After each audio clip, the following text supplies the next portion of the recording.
Conformément à la procédure de législation en commission, le rapport et le texte proposé par la commission sur la proposition de loi adoptée par l'Assemblée nationale après engagement de la procédure accélérée visant à faciliter la mise à disposition aux régions du réseau routier national non concédé.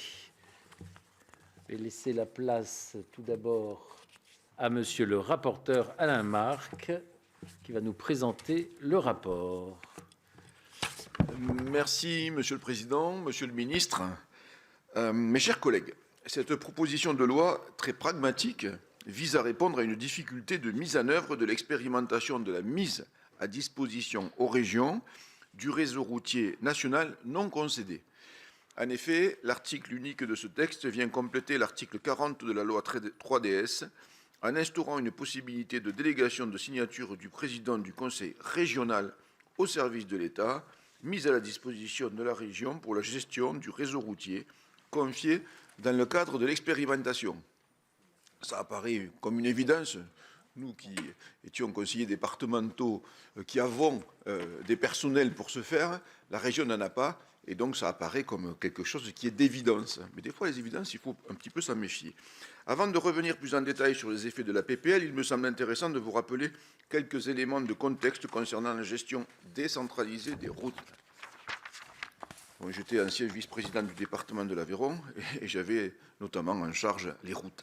Cette expérience m'a démontré que les collectivités locales font souvent bien mieux, Monsieur le ministre, que l'État lorsqu'il s'agit de gérer les infrastructures locales. Je crois que vous en êtes convaincus. Prenez l'exemple des collèges et des lycées. Ils n'ont jamais été aussi beaux que depuis qu'ils sont gérés par les départements et les régions. C'était la loi de fer de 1982. Pour les routes, eh bien, c'est la même chose. La loi MAPTAM du 27 janvier 2014 a fait des régions les chefs de file pour l'exercice de la compétence mobilité. La loi 3DS du 21 février 2022, votée quelques années plus tard, est venue compléter ce dispositif matière de mobilité en permettant le transfert définitif de routes aux départements, c'est la différence avec les régions, et la mise à disposition aux régions volontaires à titre expérimental du réseau routier national non concédé. Cette expérimentation doit durer 8 ans et prendra fin en 2030. Enfin, prendra fin ou sera prorogée. Bon, prendra fin pour l'instant. Vous le savez, le réseau routier national non concédé est actuellement géré par l'État et ses services. Les DIR, les directions interdépartementales des routes, et les DREAL, les directions régionales de l'environnement, de l'aménagement et du logement, que nous connaissons dans nos territoires en tant qu'élus locaux. Ce réseau représente 12 000 km de voies, soit seulement 1,1% du réseau routier national. Néanmoins, c'est un réseau stratégique puisqu'il représente près de 19% du trafic. Je reviens au texte que nous examinons cet après-midi pour vous indiquer qu'à l'issue de l'adoption de la loi 3DS, 3 régions ont manifesté leur intérêt pour bénéficier de l'expérimentation de mise à disposition de ce réseau. Il s'agit, comme vous le savez sûrement, des régions Grand Est, Auvergne-Rhône-Alpes et Occitanie. Ensuite, le 4 janvier 2023, le ministère des Transports a indiqué à ces 3 collectivités locales les autoroutes et routes nationales qu'il entendait mettre à leur disposition. Cela représente 1638 km en tout. Après cette décision, les négociations entre l'État et les régions se sont poursuivies pour procéder à la signature d'une convention encadrant cette mise à disposition. La convention avec la région Grand Est a été signée le 19 octobre 2023 et la région Auvergne-Rhône-Alpes a signé la sienne le 24 janvier 2024. En Occitanie, les négociations entre l'État et la région sont toujours en cours, mais devraient aboutir prochainement. Au cours de ces échanges entre les régions et l'État, il est apparu une difficulté technique et opérationnelle. C'est pour cela que nous examinons aujourd'hui cette proposition de loi. En effet, l'article 40 de la loi 3DS, qui prévoit l'expérimentation, ne donne pas la possibilité au président de région de déléguer sa signature aux agents de l'État.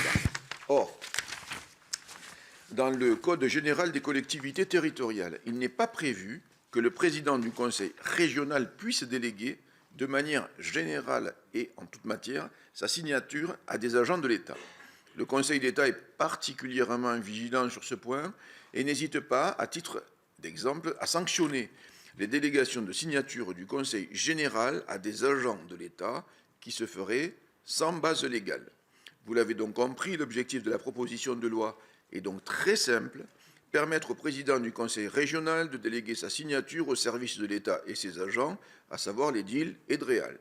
Cette délégation est effectivement nécessaire puisqu'au quotidien, la gestion des routes implique la signature de plusieurs dizaines d'actes administratifs, dont certains sont parfois pris en urgence, en cas d'intempérie par exemple, ou en cas d'incident sur les routes. En l'absence d'une délégation de signature du président de région au service de l'État en charge des routes, l'expérimentation risquerait d'être complexifiée inutilement et risquerait d'être mise à mal, voire abandonnée par les 3 régions volontaires. À mon sens, le texte qui nous est proposé est complet et ne pose aucune difficulté technique ou juridique. Les services du ministère des Transports m'ont indiqué que la proposition de loi venait parfaitement répondre à la problématique pointée par leur région, et j'ajouterai aussi à leur demande. J'ai justement eu le plaisir d'auditionner le président de la région Grand Est, Franck Leroy, qui est venu au Sénat m'expliquer toute l'importance de ce texte pour la bonne mise en œuvre de l'expérimentation dans son territoire. Pour conclure mon propos, en 2030 ou un peu avant, nous serons donc amenés à faire le bilan de cette expérimentation en matière de décentralisation, mais à condition seulement que nous adoptions aujourd'hui la proposition de loi qui a par ailleurs déjà été votée par nos collègues de l'Assemblée nationale. Je vous remercie pour votre attention. Merci, monsieur le rapporteur. Monsieur le ministre. Monsieur le vice-président, monsieur le président de la commission, monsieur le rapporteur, mesdames et messieurs les sénateurs, je ne vais pas être très original puisque je crois que monsieur le rapporteur a tout dit. Vous l'avez compris, cette proposition de loi vise à faciliter la mise en œuvre du volet routier de la loi 3DS, tout simplement, et vise à combler ce qu'on peut qualifier d'une omission dans la loi. Voilà, l'omission qui interdit aujourd'hui aux régions qui sont pourtant candidates pour avoir ces délégués, pour avoir à titre expérimental la mise à disposition du réseau routier national non concédé, je vais arriver à le dire, de pouvoir accorder des délégations de signature aux agents de l'État qui exercent dans les services routiers qui sont mis à leur disposition. Voilà, tout simplement. Effectivement, comme le rapporteur l'a indiqué, il y a 3 régions aujourd'hui qui sont candidates, Occitanie, Auvergne-Rhône-Alpes et Grand Est. Et sans cette délégation de signature, ça suppose un nombre d'actes très très important puisque chaque DIR est amené chaque année à émettre des centaines d'arrêtés de circulation pour travaux, interventions ou gestion d'événements sur la voie publique, des centaines, voire des milliers de bons de commande pour réparer, entretenir, maintenir le patrimoine routier, autant pour en exécuter la liquidation. Et encore, je ne suis pas exhaustif dans cette énumération, à mon avis, ce qui signifie qu'à chaque fois, il faudrait remonter au niveau de l'exécutif régional pour la signature, ce qui paraît effectivement difficilement soutenable. Et donc, le gouvernement ne peut que pleinement soutenir cette proposition de loi qui vous est soumise. Voilà, je ne pouvais pas faire beaucoup plus court. Merci pour cette concision, monsieur le ministre. Je vais maintenant ouvrir la discussion. J'ai monsieur Arnaud, madame Jourdain. Monsieur Arnaud, et après monsieur Bénard. Oui, monsieur le président, monsieur le rapporteur, monsieur le ministre, mon intervention ne concerne pas directement le texte qui, visiblement, ne suscite pas de grands débats, puisqu'on est sur, finalement, des éléments de régularisation juridique qui permettent aux 3 régions concernées, Occitanie, Aura et Grand Est, de pouvoir expérimenter le transfert des routes nationales.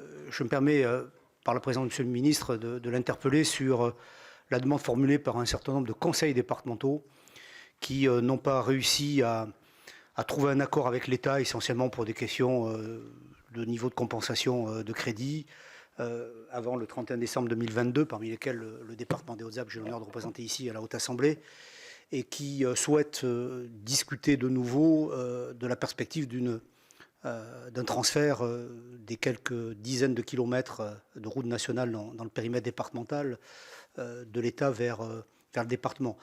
Votre prédécesseur nous avait indiqué, pour des questions de négociation, notamment liées aux relations du travail avec les syndicats issus de l'État gérant et cadrant les conditions de gestion de ce réseau national, une volonté de prendre quelques mois pour régler finalement toute la négociation liée à la première série de transferts. Donc ma question est simple, à quel moment envisagez-vous de reprendre le fil du dialogue avec les départements concernés et qui souhaitent vivement rationaliser la gestion de leur réseau en intégrant les quelques dizaines de kilomètres de routes nationales et savoir effectivement quel délai vous mettez, vous proposez et les termes de la négociation engagés avec ces départements pour qu'on puisse agir vite pour faire en sorte d'avoir un service routier cohérent, économe aussi par les économies d'échelle et efficace au service de nos concitoyens et usagers de la route. Merci Monsieur Arnaud. Madame Jourda. Merci Monsieur le Président. J'aimerais bien être sûr de comprendre ce texte. En fait, l'État met à disposition de la voirie, à disposition du Conseil régional. Le président du Conseil régional peut déléguer en fait ses fonctions à un autre élu. Et dans le cadre de cette délégation, on peut déléguer à nouveau une signature au service de l'État. C'est-à-dire qu'on revient vers l'État en quelque sorte. Et si j'ai bien compris quelle est l'armature et le fonctionnement juridique de ce texte, juste une question, il est un peu tard pour la poser, je le reconnais, mais était-il bien raisonnable de mettre à disposition la voirie à des collectivités qui ne bénéficiaient d'aucune compétence et donc d'aucun service routier ? Contrairement aux conseils départementaux, d'ailleurs, pour reprendre ce que disait notre collègue à l'instant. Merci. Monsieur Benaroche. Merci, Monsieur le Président. Globalement, nous pensons que cette PPL répond tout à fait utilement aux besoins opérationnels et techniques pour la mise en œuvre de l'expérimentation telle qu'elle a été décidée et votée. On n'y est pas opposé, mais par contre, on a 3-4 points d'alerte que je vais vous donner très rapidement, qui ne portent pas forcément sur cette PPL elle-même. D'abord, on pense, et ça exprime le faible engouement, ça explique le faible engouement connu pour l'instant. En fait, on pense qu'il faut garantir les financements de l'État, et donc il faut prévoir de nouvelles sources de financement, comme par exemple l'écotaxe, pour ne pas ouvrir la porte à la mise en concession privée des routes nationales. Ça nous paraît être un point important. D'ailleurs, je pense que l'Alsace, qui a des tas de pays frontaliers où l'écotaxe fonctionne très bien, ce sera une de ces voies de réflexion importantes. Ensuite, on a des doutes sur les modalités de compensation financière de l'État. Dans le contexte actuel qui est à la raréfaction des ressources et des difficultés pour les collectivités territoriales et entre autres pour les régions.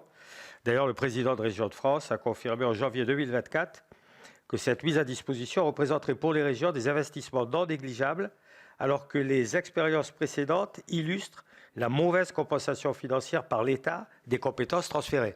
Donc en fait, tant qu'on n'aura pas levé ces doutes, Monsieur le ministre, je pense qu'on aura des difficultés à obtenir une réponse enthousiaste des régions.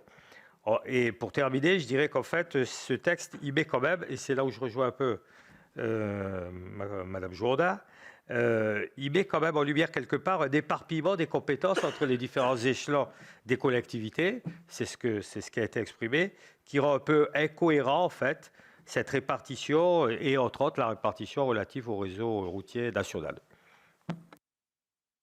Merci Monsieur Benaroche. Monsieur Chailloux.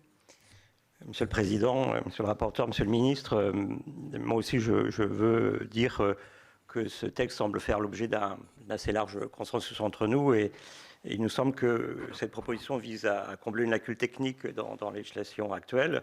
Bien que l'article 40 de la loi 3DS ait introduit une expérimentation, il n'a pas été précisé les modalités techniques et permet de rappeler qu'à l'origine, le groupe auquel j'appartiens, le groupe socialiste, écologique et républicain, avait émis des réserves à l'occasion de l'examen de la loi 3DS, notamment concernant cette expérimentation. Nous avions à l'époque mis en lumière les défis potentiels en termes de cohérence et de lisibilité des compétences, notamment en ce qui concerne la voirie.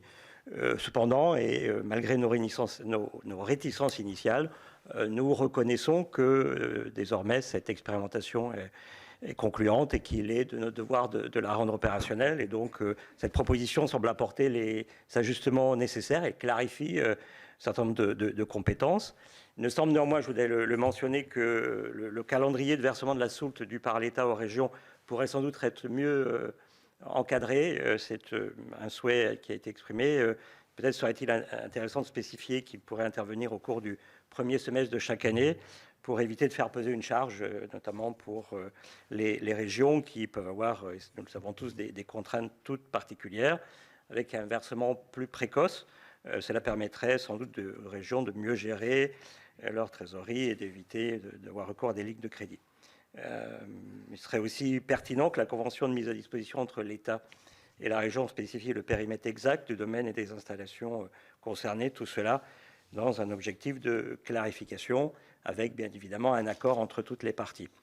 Il me permet aussi de souligner qu'il y a un amendement à l'Assemblée nationale adopté en commission des lois à l'initiative de notre collègue député Boris Vallaud, prévoit le prolongement du délai de conclusion des conventions entre l'État et les régions, ce qui nous semble essentiel pour éviter tout litige juridique en cas de dépassement du délai initial. En tout cas, cela témoigne de notre volonté de sécuriser juridiquement les opérations à venir. Et donc, vous l'avez compris, bien que notre groupe ait eu des réserves initiales, nous s'y attiendrons, nous soutenons cette proposition de loi. Merci, M. Chailloux. M. Jacquin.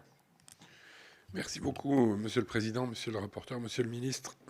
Et cette proposition de loi est l'occasion de poser la question routière, et il y en a bien besoin après cette loi 3DS, dont le bilan routier mériterait d'être effectué sérieusement, tant elle a des effets dont on mesure mal encore sur le morcellement du réseau routier national.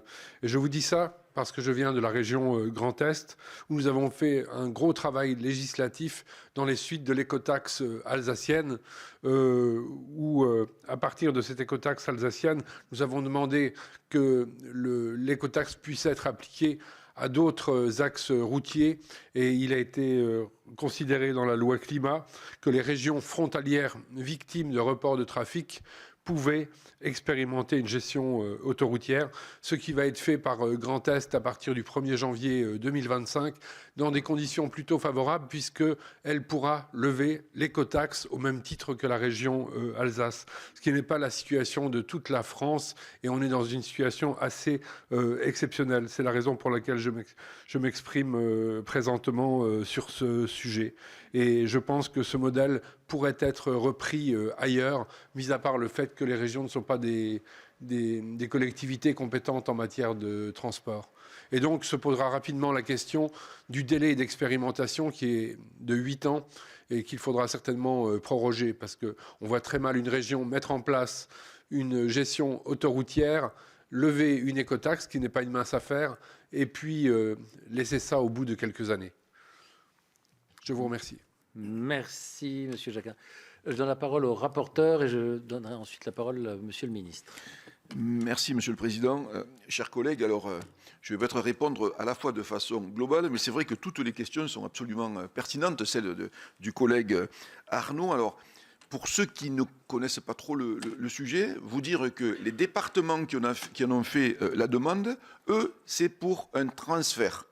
Comme ils ont déjà les gens qui s'occupent des routes, eh bien évidemment, les employés d'État auront un droit d'option pendant quelques mois. Ils pourront choisir soit ils restent d'État et ils iront sur d'autres itinéraires, soit ils basculent au conseil départemental et ils rentrent dans la fonction publique territoriale.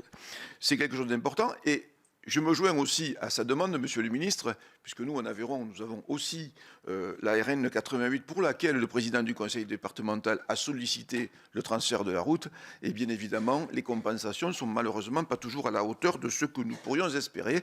Et je conçois qu'aujourd'hui, il y a beaucoup aujourd'hui de conseils départementaux qui sont en discussion avec l'État pour évidemment assurer et assumer ensuite la gestion ultérieure en ayant un niveau de compensation qui soit suffisamment élevé.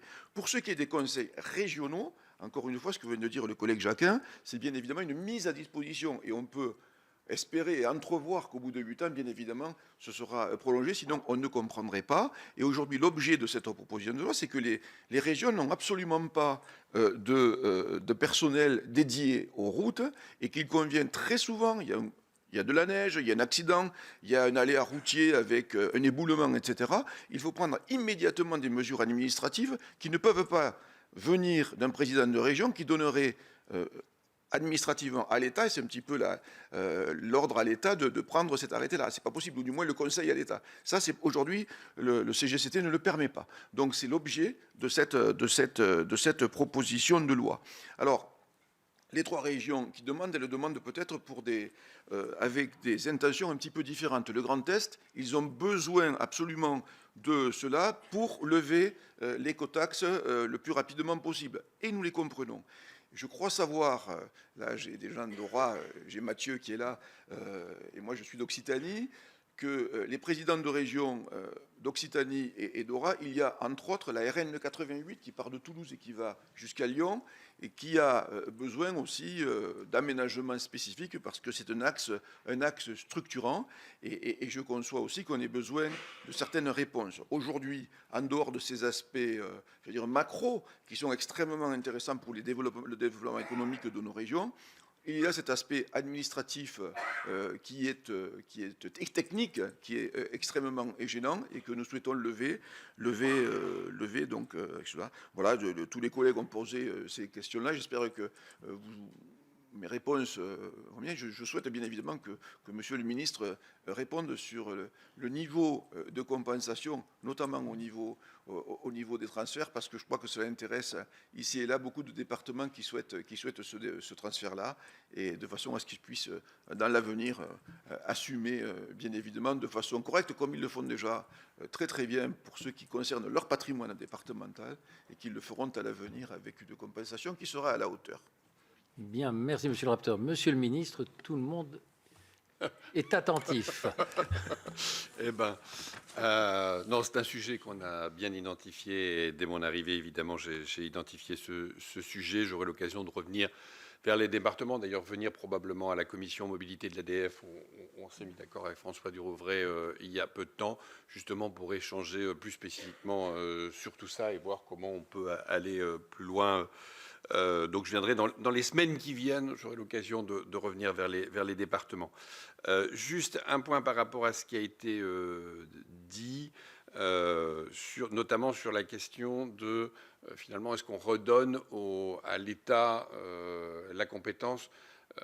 Là, la différence, d'abord, ce sont des régions qui sont candidates, donc il n'y a aucune obligation. Ce sont des candidats des régions qui ont choisi effectivement d'avoir cette mise à disposition. Et puis, les services de l'État sont, j'ai envie de dire là, pour le coup, mis à disposition de la région. C'est bien la région qui décide. À partir du moment où la région est candidate, c'est la région qui décide. Ce n'est pas l'État, du coup, qui décide. Donc ça, c'est très important.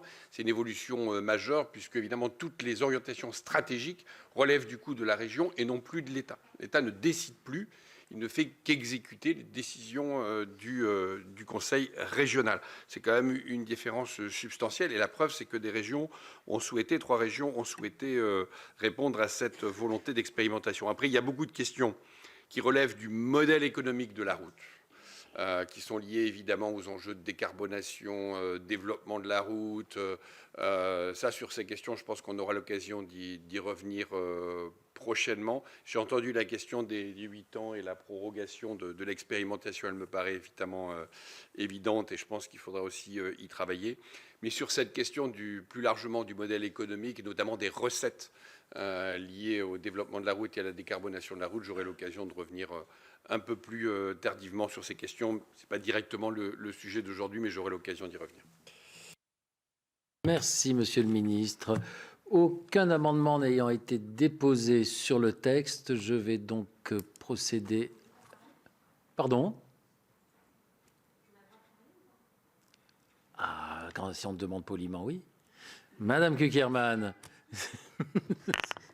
Bien. Non, mais simplement, ça évitera d'ailleurs, même si le débat en séance sera inévitablement contenu. Moi, je veux le dire ici d'abord parce que quand on fait de la politique, on n'écrit pas une intrigue policière. Nous n'avions pas soutenu cette possibilité lors du texte de la loi 3DS. D'ailleurs, j'oserais dire, si cette proposition de loi arrive, c'est que finalement, cette expérimentation n'a pas si bien marché que cela et que assez peu de régions se sont emparées de la capacité à reprendre les routes, aussi simple que cela soit au regard de ce que je viens d'entendre, Monsieur le ministre. Peut-être, moi je rejoins en tout cas ce qu'a dit le rapporteur. Aujourd'hui, ce sont 3 régions qui sont entrées dans l'expérimentation pour des raisons différentes, avec en commun certainement pour 2 d'entre elles aussi la capacité pour l'une d'un président, pour l'autre d'une présidente, a existé très fortement dans le débat national. Mais in fine, même la question de l'avenir de la RN 88 n'est pas totalement réglée, puisqu'il demeure quand même un passage au sein de la métropole stéphanoise qui demeure encore en discussion pour finalement assurer et sécuriser l'intégralité du trajet de la RN 88 qui permet la desserte totale d'une partie, en tout cas sud-ouest du Massif central. Donc je pense que on finalise finalement une expérimentation en allongeant les délais sans réellement répondre à la vraie nécessité aujourd'hui qui est qui demain entretient le mieux, le plus possible, nos routes nationales sur l'ensemble du territoire, au moins en tout cas métropolitain. Merci Madame Cukierman. Monsieur Darnaud. Bah, évidemment. Mais bon, il fallait se réveiller pendant la discussion générale. Non, merci Monsieur le Président. Je défendrai peut-être une voix un peu singulière, ayant été à l'époque rapporteur de ce texte 3DS et ayant toujours, d'ailleurs, la rédaction finale du dit article 40 laissé la primeur au département vis-à-vis de la région, mais étant élu d'un des territoires pour lequel la région, en l'occurrence Auvergne-Rhône-Alpes, et s'agissant de la RN 88 et la RN 102, a demandé la mise en place de l'expérimentation. Je le dis très directement, c'est aussi pour pallier aux difficultés de certains départements lorsque les aménagements, s'agissant notamment de la RN 102, sont particulièrement lourds et que les départements en question ne revendiquent pas parce qu'ils n'en ont pas l'envie, mais les moyens de pouvoir, j'allais dire, reprendre à leur compte ce réseau routier. Juste une observation, il est quand même parfois regrettable que le gouvernement n'écoute pas les travaux suffisamment, les travaux du Sénat, parce qu'aujourd'hui nous sommes réunis pour pallier des difficultés que nous avions d'ores et déjà pointé du doigt sur la durée de l'expérimentation. Nous avions dit à l'époque que c'était trop court et aujourd'hui la réalité des faits nous donne largement raison et je pense que nous aurions gagné du temps. Je vous rappelle qu'il y avait une double délibération sur la question de l'expérimentation et des régions, parce que la plupart de nos collègues, quelle que soit leur sensibilité, n'étaient pas farouchement convaincus qu'il faille laisser la possibilité aux régions de pouvoir expérimenter. Moi, je pense que là où le bât blesse, c'est qu'on a trop tardé et qu'encore une fois, on a bordé la durée de l'expérimentation sur une durée trop courte. Or, les faits nous donnent raison, parce que quand on voit le cheminement et la longueur des délais et qu'il faut pouvoir redonner à l'État la capacité à agir pour traiter les sujets que nous venons d'évoquer, je pense que ça donnait raison à l'époque au Sénat et que parfois le gouvernement serait bien inspiré d'être plus à l'écoute de la Haute Assemblée. Je vous remercie. Merci Monsieur Darnaud. Monsieur Arnaud. Oui, Monsieur le Président. Je crois que le débat est malgré tout intéressant derrière des modalités très techniques, très juridiques, permettant aux régions qui le souhaitent de prendre en charge une partie seulement du réseau national de leur région. On voit bien, Monsieur le Ministre, et j'en profite une nouvelle fois de votre présence pour le dire très clairement, que la question routière dans ce pays n'est pas une question secondaire. Et n'opposons pas d'autres formes de déplacement, de mobilité douce, chemin de fer, avec la question routière. Et à l'exemple de ce qui se passe dans 3 régions françaises, on voit bien que l'État n'est plus en capacité de gérer son réseau national par perte de compétences, par incapacité à décliner ses propres engagements dans le cadre des contrats de plan État-région sur son propre réseau national. Que, pour donner une illustration, dans mon département, sur une commune que je connais bien, que j'ai administrée pendant 20 ans, cela fait 15 ans qu'une opération est programmée et nous n'avons toujours pas le début du commencement de travaux, malgré la réitération des investissements des partenaires que sont le département et la région, et le volontarisme des élus locaux. Donc accélérons, Monsieur le Ministre, accélérons là où il y a une volonté, le transfert.